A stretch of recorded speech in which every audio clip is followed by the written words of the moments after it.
InfoWars came face-to-face with the occupation of America today. Jikari Jackson and Alex Jones have more. Thanks, Leanne. Let me give the viewers out there just a little bit of background here. They've announced they're going to have the military, the feds, the state police running checkpoints all over Austin and drills in the next few weeks. And don't be alarmed. Now they're setting up random checkpoints that are totally unconstitutional on the highway, all because of the increased terror threats. And then Jikari, he's about to tell you the story, and we're about to show the video, wakes up at 5 this morning. There's a SWAT team raid. They're announcing stuff on loudspeakers. 20 minutes later, when it's over, he opens his door up, and they don't say, "Sir, please go back in your house," like cops would do in the past. No, it's Fallujah. It's military drill type occupation. You get in there, and then coming over and slamming the door. This is what it's like to live in Mexico or North Korea. Our police didn't act like this in the past, and I got to be honest, I'm glad that I wasn't there, because I've gone and confronted the Austin SWAT team before about some of their activities, as well as the Travis County SWAT team, when they've been at public events getting in my face over free speech. These guys need to go find the Taliban, well, I guess they're on the globalist payroll, and actually fight foreign enemies. See, a militarized police fights an enemy. Peace officers are there to help the people and follow the Constitution, and are servants, not authorities or officials.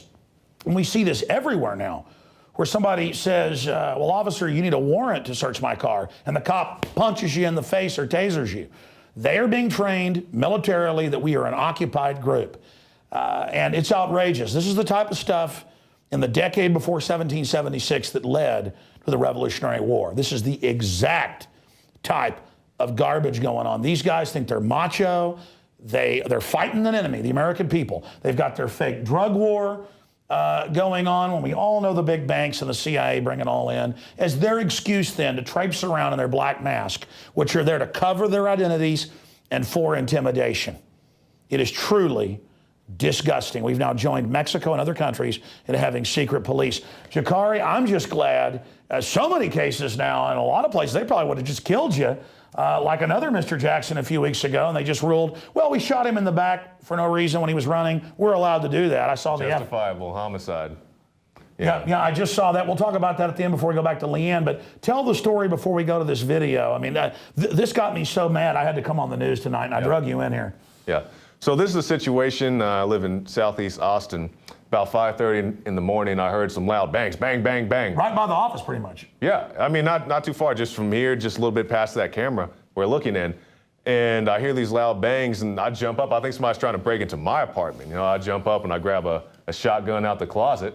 You know, my dog runs and hides in the corner, and I'm wondering, I'm like, what's going on? And then I hear some bang, like bang, bang, bang, you know, different kind of bang. Because the first bang was like a bang on the door. The second bang, I believe it was a flash bang, but I'm not exactly sure.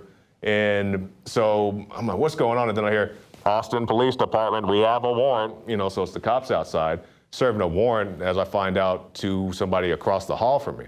So I'm like, okay, so I put the gun down and I go and search for a camera. I dig an old camera out of the closet because I didn't have my camera on me. And you can see in the video, I actually have my camera hooked up to the charger at the time because the battery was dead. And this is about 15 minutes, Alex. Keep in mind, this is about 15 minutes after they had originally arrived. You know, I'm thinking that they had secured the perimeter, they had all the suspects in place. So I'm thinking, okay, maybe it's safe to open the door.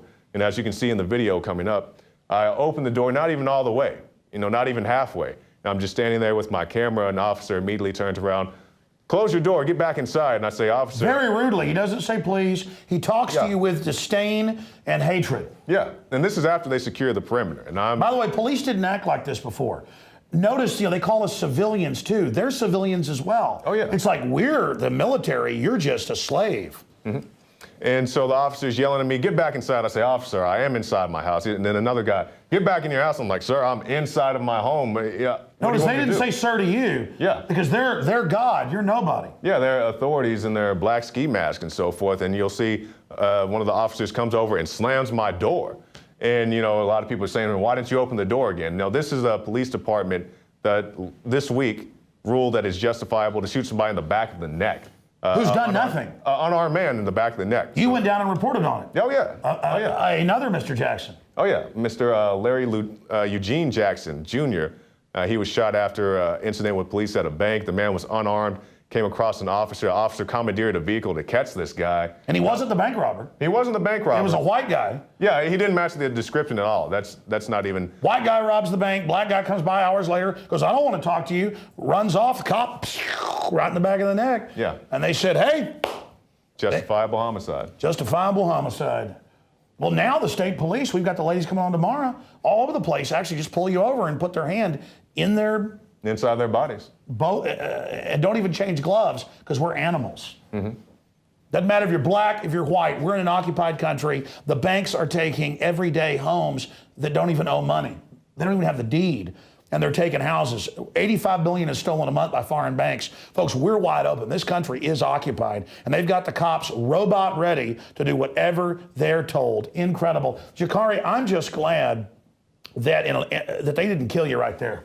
I am too, Alex. You know, especially dealing with this department that we've had very little accountability. We've seen situations where they kill dogs, when they show up to the wrong residence and shoot somebody's dog. I was out at a protest last week and I saw these big, almost military-type vehicles that the SWAT team uses.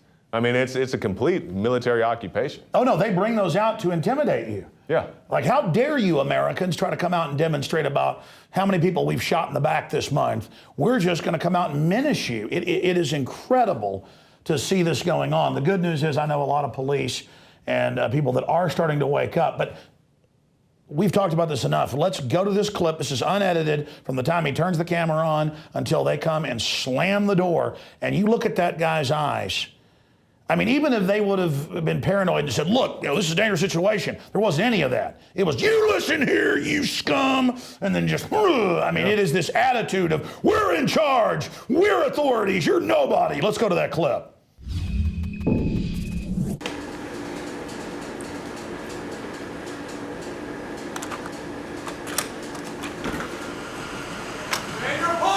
I am in my apartment, sir. Go back inside right now. I am inside. This is my door. I'm standing right inside my apartment. Sir, I'm inside my apartment. And Alex, that's exactly the type of tyranny that we warn about in this, imagined tyranny police state, as some people like to call it. This is a very real deal.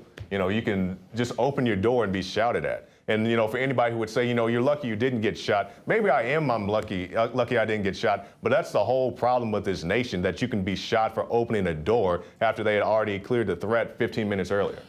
You're absolutely right, Jikari. I want people to listen to me very carefully here on this, Jikari. This is so key. The real threat is the police state. The real threat is the out-of-control government. It's always been throughout history. America was founded on not allowing this type of activity to go on. We have troops quartered among us. That's what this is. We have an occupied nation of crazy-eyed killers who've been trained that the people are the enemy. We are now a nation of slaves to a great extent, and our dignity's been taken, and police did not act like this in the past because they were peace officers. There were still problems. Even the Wall Street Journal says police killing people's out of control and that they're militarized just a few weeks ago. In fact, we'll put that article up.